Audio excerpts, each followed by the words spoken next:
സുഹൃത്തുക്കളെ, നിങ്ങൾ ഇതുവരെയും ഈ ചാനൽ സബ്സ്ക്രൈബ് ചെയ്തിട്ടില്ലെങ്കിൽ ദയവായി സബ്സ്ക്രൈബ് ചെയ്യുക. കൂടുതൽ കായിക വാർത്തകളും വിശേഷങ്ങളും നിങ്ങളിലേക്ക് പെട്ടെന്നെത്തുവാൻ വേണ്ടി ആ ബെൽ ബട്ടൺ കൂടി ഒന്ന് ഓണാക്കി വെക്കുക. ISL സീസണിലെ നിരാശ സൂപ്പർ കപ്പിൽ തീർക്കുകയാണ് ചെന്നൈയിൻ FC. ഇന്ന് സൂപ്പർ കപ്പ് പ്രീ ക്വാർട്ടറിലെ ആദ്യ മത്സരത്തിൽ മുംബൈ സിറ്റിക്കെതിരെ എതിരില്ലാത്ത 2 ഗോളുകൾക്ക് വിജയിച്ച് ക്വാർട്ടറിലേക്ക് മുന്നേറി. ആദ്യ പകുതിയുടെ അവസാന നിമിഷങ്ങളിൽ 2 മിനിറ്റിനിടെ പിറന്ന 2 ഗോളുകളാണ് ചെന്നൈയിന് വിജയം നൽകിയത്. മലയാളി താരം CK വിനീതിൻ്റെ മികവാണ് ചെന്നൈയിന് കരുത്തായത്.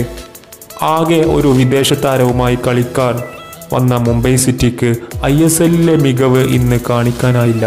എങ്കിലും മുംബൈക്ക് അനുകൂലമായി പോവുകയായിരുന്ന കളി മാറ്റിയത് CK വിനീതിൻ്റെ ഒരു അത്ഭുത ഗോളായിരുന്നു. കളിയുടെ 43-ാം മിനിറ്റിൽ ഒരു ലോങ് റേഞ്ചിലൂടെയായിരുന്നു CK വിനീതിൻ്റെ ഗോൾ. CKയുടെ മികച്ച സ്ട്രൈക്കുകളിൽ ഒന്നാണിത്. ആ ഗോൾ പിറന്ന അടുത്ത മിനിറ്റിൽ JJയിലൂടെ ചെന്നൈയിൻ 2ാം ഗോളും നേടി.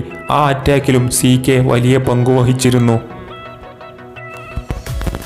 2ാം പകുതിയിൽ ആ ലീഡ് നിലനിർത്തുക മാത്രമേ ചെന്നൈയിന് വേണ്ടിയിരുന്നുള്ളൂ. അത് വൃത്തിയായി ചെയ്യാൻ ചെന്നൈ FCക്കായി.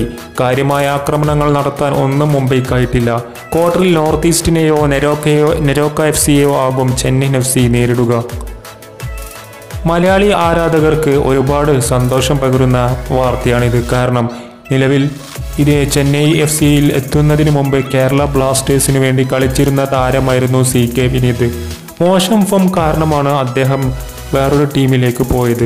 അതുകൊണ്ട് തന്നെ CK വിനീത് ഫോമിലെത്തിയതിൽ ബ്ലാസ്റ്റേഴ്സ് ആരാധകർക്കും ഒരുപാട് സന്തോഷമുണ്ടാകും. കൂടുതൽ കായിക വാർത്തകൾക്കും വിശേഷങ്ങൾക്കുമായി ഈ ചാനൽ സബ്സ്ക്രൈബ് ചെയ്യുക.